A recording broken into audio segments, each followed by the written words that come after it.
Well, woohoo! Here we go. Let's get the party started. Let's get the party started. Hello, hello, hello. Come on in, make yourself comfortable. We are about to talk about friend zoning. All sorts of fun. I got rants for days. Hello, MC. Lovely to see you. It's been a while. Hello, Adoko. Pardon me, I've got a frog in my throat apparently. JNC, good to see you. We're going to get started here in just a minute. Going to be talking about the friend zone and the buttnuggery that goes along with that. Hello, James. Welcome. Good to see you. How is everyone today? Doing well? It's a lovely Thursday in June. Yay. Good to see that. Okay, well, let's go ahead and get started. Hello, everyone. For those who don't know me, I'm Miss Nookie. My pronouns are she, hers. I am a hedonistic, dominant, cuckoldress pimptress who is polyamorous and monoromantic, and I am the founder of Dating Kinky. And you are here with me today for Throwback Thursday, in which I take a writing from my many, many years of previous writing, and I share it with you, and then we discuss it, and you can ask questions and engage with me on the topic. So today I actually chose something a little more humorous. I've been going kind of deep and thoughtful over the past couple of weeks, so I decided to go a little bit more humorous to share a rant with you that I've done in the past. Hello, PNG Productions. I think you'll enjoy this. It does, for those who aren't really sure about how all this works, it does slap a bit. So, don't be afraid to feel that oomph when it comes through. But I think it's important information for people to know. So, if you've been following me for a while, if you've been following my rants, if you've been listening to my podcast, you might have laughed at this in 2017. But really, when it comes right down to it, the idea of the friend zone and the harmful thoughts that go along with it are no laughing matter. And unfortunately, it's a common trope, and it comes up regularly. Just like recently, it came up in the Mingler Discord for the RDU Triangle area of Raleigh that I run, about how some people seem to think that friendship is an action you perform to get sex out of someone. Ugh. Ugh. Gross, right? People who think that the friend zone is something that exists, first of all, and is an awful place to be because, of course, you don't get the sex, are neither really friendly or genuine or nice people anyway, right? So let's dive right into this. The original title is Friendzoned. That's because you're a butt nugget, which still cracks me up. I love that word, butt nugget. First, let me start off by saying that I know very well that most people think that friend zoning is something that men bitch about. Like men only. And they're right that men bitch about it, but it's not only men. It's just when other genders bitch about it, they often don't use the word friend zoned, but they still mean the idea friend zoned. And this is for all of you who are friend zoned. Ha, Cobalt. I misread it as Buttnugget, and I'm still pondering that. Sounds like somebody needs a snack. Okay, for all of you who feel like you're in the friend zone, you are all jackholes. And here's why. Friend zone as a concept is a victim mentality. And on top of that, it's entitlement bullshit. Does that seem contradictory to you? It is. And that's what makes it full of twat wafflery. You see, you can't believe that you are both entitled to someone's sexy, goody, romantic bits, and then also spurn a true offer of friendship and still be a good person. Think about that. No, you can't. Don't even try to make excuses in your head. And I'm hoping that nobody who is live with me here today is making excuses in your head for this, because it just doesn't matter. No matter what you do, you are never entitled to anything from anyone, unless you like have a sales contract or something like that, right? But if you like a person enough to want the nude parts slapping times, then you don't have anything to complain about when they like you back, just without the bumping uglies bit. Right? And this whole like thought process of, I'm going to be extra nice to this person. I'll be their shoulder to cry on. I'll give them advice and spend time with them doing things that they like, make them think I'm their friend and that I have no intentions. Then all of a sudden, I'm going to do a fucking 180 on their ass and tell them I have strong feelings and be disappointed that they love the relationship I've created for them just the way it is. Seriously. Like, and we all know somebody who's done this, right? Somebody who like pretended to be our friend. And then as soon as like we had a breakup or as soon as we were feeling a little down, they made their move. And when we said, oh, I'm sorry, I didn't know it was like that. That isn't my thing. I'm not attracted to you in that way. They got all huffy. They might have gotten mean, right? Or aggressive. Seriously, though. Do you know how feeble that is? It's fuck watery of the highest degree. Bait and switch is such an asshat move that most states have laws against it. Not necessarily in relationships, but in advertising, right? So my suggestion is respect yourself. Be direct in your approach to get a clear yes or no, and then move the fuck on if someone says no. It's as simple as that. In other words, if you're languishing in the friend zone, that's all on you, Frodo douchebaggins. Because real friends are just, friends, not whiners who use up a parking space in friendhood to try to figure out a better way to manipulate someone and get what they're not entitled to. Puneet says, we should be honest regarding our feelings and intentions. Yeah, always, right? Like that's the very basic. Just be honest. And if somebody's not that into you, accept it, because we don't deserve other people's attention, time, sexy bits, any of that. Cobalt says, is it different if they convince themselves they didn't really want anything only to have feelings grow? Okay, sure. But here's the thing. The difference between I didn't think I wanted anything and then feelings became a thing, and the idea of the friend zone is the sense of entitlement. Like, I can say to you, hey, I think you're really attractive and I'm starting to get some feelings for you and I'm wondering if you'd be interested in exploring that. And if someone says, no, I'm sorry, you're not my type, that's not the gender I'm attracted to, whatever it is, then you get to decide whether you're actually going to be a friend, right? And everything that goes along with friendship, or put yourself in the friend zone. Because those are two different things.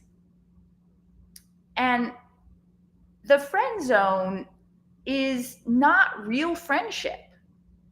It's like I said, it's holding a parking space in the friendship area, hoping that you're going to get to move someplace else. Right? And I'm guessing all of us have done this at least once or twice in our lives, and all of us have had it done to us at least once or twice. And if you're having a question about whether or not you've put yourself in the friend zone or whether you're actually being a friend, think of your bestie and how you behave towards your bestie. Do you sit around and wonder what it's going to take to get your bestie to like have sex with you? Or do you enjoy their company? Do you look for ways to make them happy and things to do with them that you both enjoy and like honor the friendship, right? There's a difference between how many friendship quarters can I put into the sex machine before, fucking pops out, and I'm your friend. Let's enjoy life side by side as we walk it. Are y'all clear with me on this? Because, the friend zone, having the word friend in it, seems to confuse people. But they're not the same thing. So let me know. Shoot me in the chat on YouTube or Facebook. Let me know whether you are understanding the difference between the friend zone and actually being a friend. You on Moan, what are you seeing? Are you understanding the difference between hey, this is a person I'm hoping to get the sex out of by putting the friendship quarters in, or this is how I actually treat my friends, right? Makes sense. Good. Excellent. Puneet says, what's the concept of friend zone after breaking with our partner? So again, it's not going to be any different if you break up with somebody and you hang out doing friendly things for them in the hopes that you're going to get back together or you're going to get some of that wild sex you once had or whatever it is, then you're friend zoning and you're being a fuckwad, right? If you're being their friend because you actually care about them and you want them to be happy and you enjoy spending time with them and being in their company, then you're not in the friend zone. You're just being a decent human being, right? Cobalt says, I've had friends with benefits guilt me over not wanting a relationship. Oh yeah, absolutely. That's another way of doing things, like the whole entitlement. I feel this way for you, therefore you must do these things for me. Anyone ever done that? Show of hands. Anybody ever crush in high school or whatever? You felt this thing, and so you really, really, really wanted and did everything you could to get them to feel and act a particular way towards you, right? As opposed to, I feel this thing, I take responsibility for it, and you don't have to behave in any way that you don't want to. Y'all with me on this one? It's a difference between what you are entitled to and what you actually have. And we do this in our relationships as well, right? Even in the long-term relationships that we have. Hey, so-and-so wants to go out with their friends tonight. I want to stay in. Who gets to make the decision there? Well, in a power dynamic, theoretically, I can always choose what I want because that's my power in the relationship. I'm his dominant. But in a relationship with another human being, who gets to choose? Do I have a right to require them to do something just because I want them to, just because we're in a relationship? That's where the friend zone comes from. So when I posted this originally in 2017, here are some of the responses and conversations that we had. Sapphire Rose said, oh my fucking God, I'm in love with you, this. And the thing about being friend zoned, I love my friends so much more deeply these days and they last longer than play partners. So if you're being asked to be my friend, it means I fucking love you. Yes, this post, thank you. And I replied, and I'm like, right? I've had friends longer than my ex-husband, my ex-boyfriend, and my pet combined, and we still enjoy each other's company and add value to our lives. Rip 1066 came in with a personal story and said, in high school, some of my close friends were beautiful young women. One in particular told me early on, I can get lovers easy. What I need is a friend. She wasn't boasting, just being very open and honest with me. Another told me how betrayed she felt when someone she thought was a friend hit on her in a vulnerable moment. It colored my thoughts about the friend zone nonsense. Appreciate being a friend. If you approach someone new and hope to be their lover, be honest about it from the start and see how it goes. Optimistic Kitty jumped in and said, I've been friends with girls that I had feelings for. It's not so much the rejection that hurts, it's more the fact that they sometimes date douchebags that don't deserve them. The issue then becomes, do you tell them that the guy they're dating sucks and be perceived as a butt nugget, or stay silent and hope they realize the truth? Oh, wow. So I replied, I'm like, sorry to say this. Well, no, actually, I'm not. It needs to be said. This comment smacks of exactly what I'm talking about. Everyone dates someone who is not good for them or doesn't deserve them in their lives, probably lots of someones before they find the right fit. I can be friends with 8,000 amazing men and still date someone who is not right for me. That doesn't mean any of those 8,000 guys would be right for me either. That you in any way equate this with being friend zoned, to me, shows that your head is in the wrong headspace. They are completely unrelated topics, right? And Jaden Michaels made an interesting point by saying, if I could add one thing I learned the hard way, when someone says maybe we should just be friends, replying with, oh, well, I have friends, I was looking for someone to fuck, is apparently the incorrect response, so I've heard. Now, let me be clear. I have my own experience in that area, and so I said so in my reply. I said, is it? I've used that. I've been approached on dating sites by men. I've said, no, thank you. I don't think we're a match. And they reply with, well, could we just be friends? And I say, actually, in this case, I have the friends I want, and I find new friends through my normal social channels. I'm on this site to find something different. And like I said, I don't think we're a fit. Best of luck. It works well for me to say it that way. And I would imagine the same would be true in reverse, because those guys probably think I'm a raging bitch, but I don't want to be their friend. So I'm okay with that. And I also don't want to be their friend zone girl. I'm not going to let them hang around putting friend quarters into the machine, hoping eventually that they'll get fucky out. Right? So Compassion Sadist took umbrage at my words and said, I was surprised and completely turned off by your liberal use of insults to people you don't know. I couldn't be friends with somebody so disrespectful and judgmental, so consider yourself stranger zoned. I replied that I was good with that. Mr. Big Domley Pants agreed with a few things. Said, friend zone is victim mentality, quoted me actually saying, friend zone is victim mentality and entitlement bullshit. Does that seem contradictory to you? It is. That's what makes you a twat waffle. Mr. Big Domley Pants said, that. I mean, really, just that. Right up there is all you needed to say. You could have shut up and never said another word because that explains it so perfectly. Then he's like, okay, this too, the part about respect yourself, be direct in your approach to get a clear yes or no and move the fuck on if someone says no.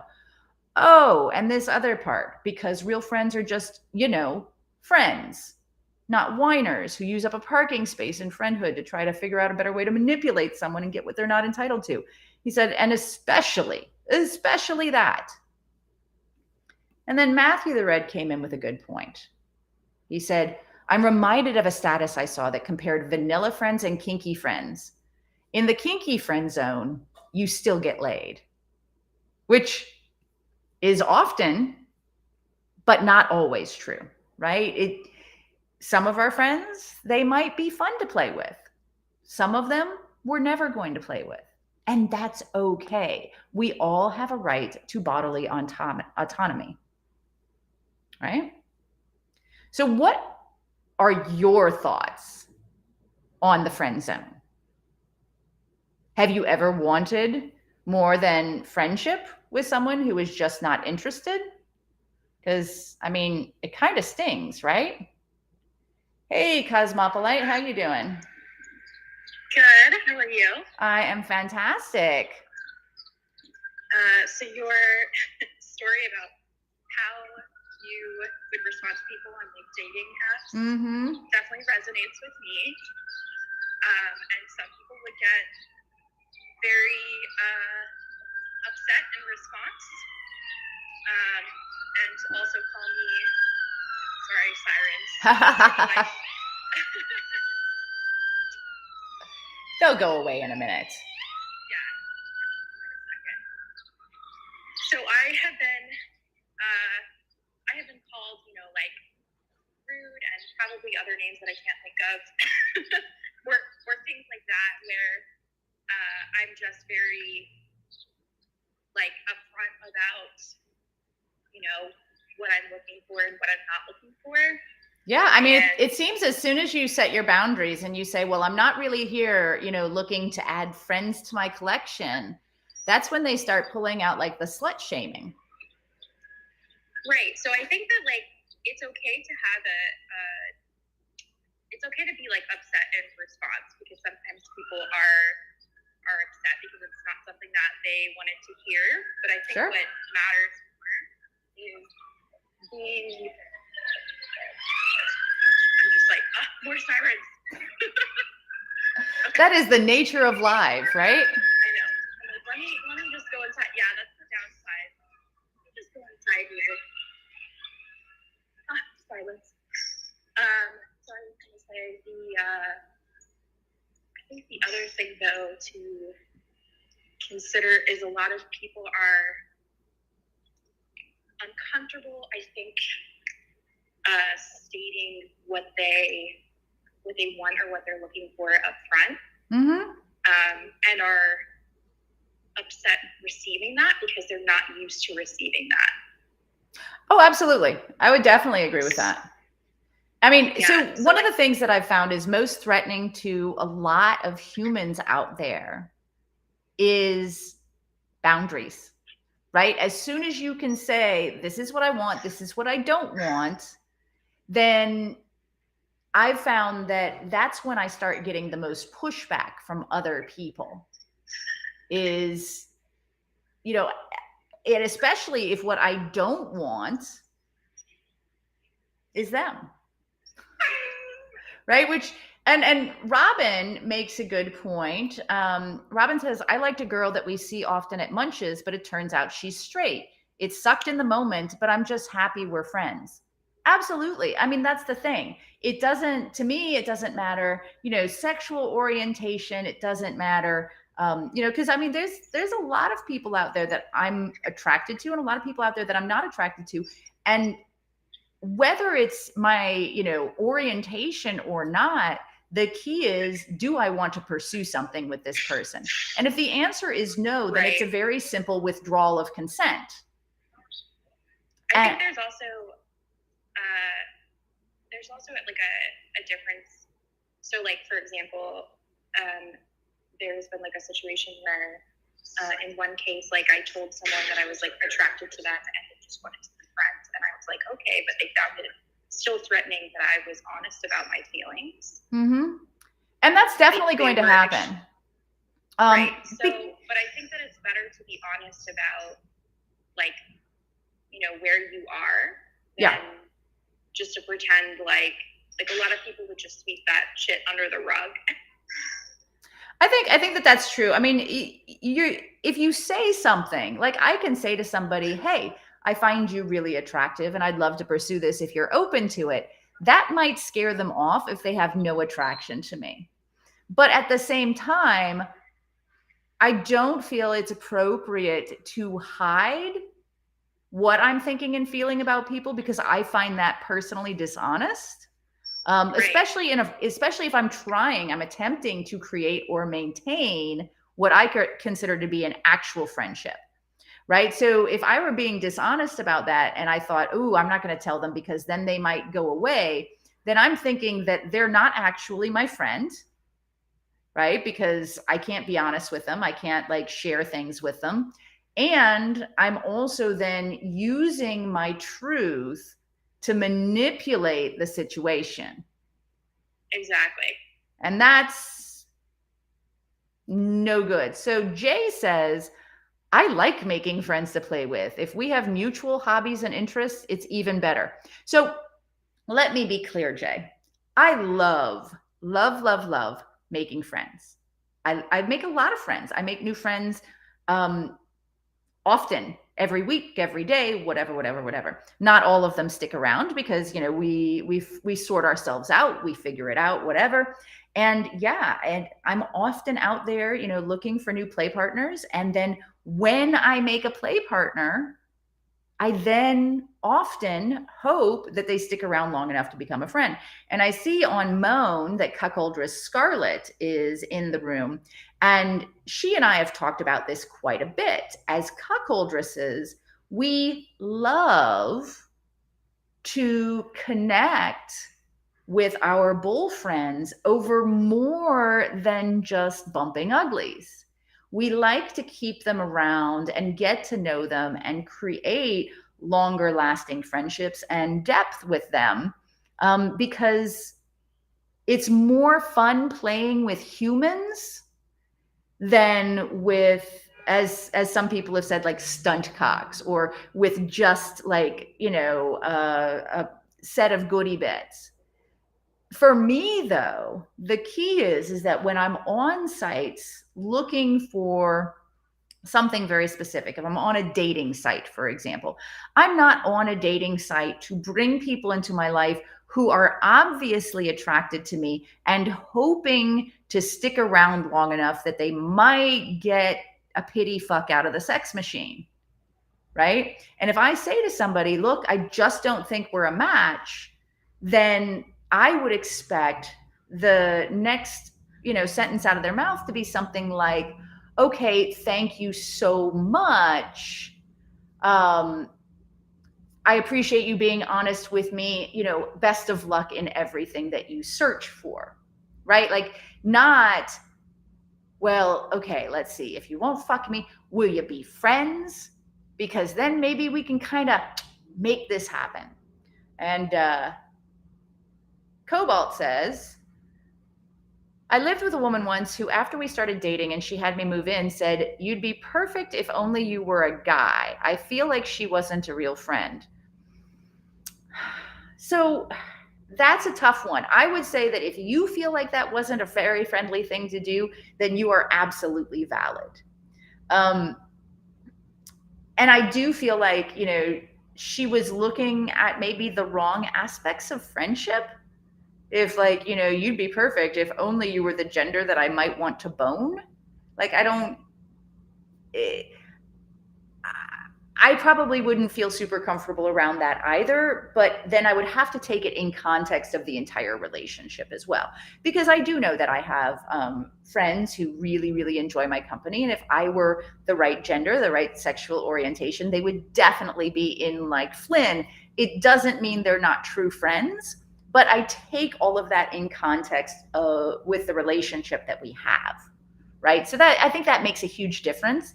But if it were something like, hey, we've been talking online for like 3 days, and then they're like, wow, you'd be perfect if only you were, fill in the blank here, then my answer would be, well, you know what? I'm going to go be almost perfect someplace else.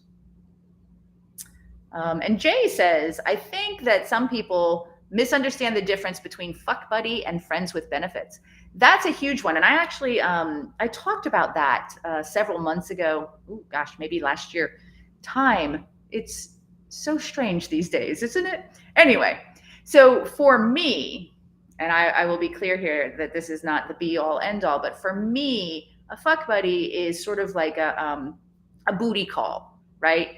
That's pretty much what you communicate about on a regular basis. Whereas friends with benefits, for me, the emphasis is on the friend, right? And then the benefits are icing on top. Like if you have the friendship and that's good, then the rest is benefits. It's good stuff that goes on top of the friendship you already have. And honestly, I don't really do fuck buddies myself. If I meet somebody and we like hit it off, like have great chemistry and we enjoy sex together, and then we don't become friends over time, if we don't talk about more than just, when we're going to get together and do the horizontal bob, I lose interest in that physical connection as well, because for me, it's all about the people that I'm having the sexy times with, and not just the sexy times. Even if it's really, really good physically, mentally, it doesn't really do much for me after a period if we don't make a deeper connection. Again, at least a friendship. I'm not talking about like romance or anything like that. I don't need more of that in my life. I enjoy it, but friendship is really, really important to me, and being able to, create those longer lasting connections. So, and that's a big reason, honestly, why Scarlett, Cuckoldress Scarlett, and I started bullfriend.life, is to look into the aspects of where sexual exploration and autonomy intersect with the friendships and the humans that we connect with in our life. And in our case, it just happens to be in cuckolding, but that can happen in a lot of other ways as well. But we focus on anything that happens to have a masculine presenting as a third, a bull friend. So yeah, I think that there's definitely a difference between a fuck buddy and friends with benefits, for sure. Are there any other questions or comments touching on friend zoning, or what it means to actually be a friend, or how friendship intersects with the sexy bits and the things that we do? Anyone on Moan that would like to come up and say a little something, share an experience? Give you just a minute, gather up your courage, or figure out your questions or anything.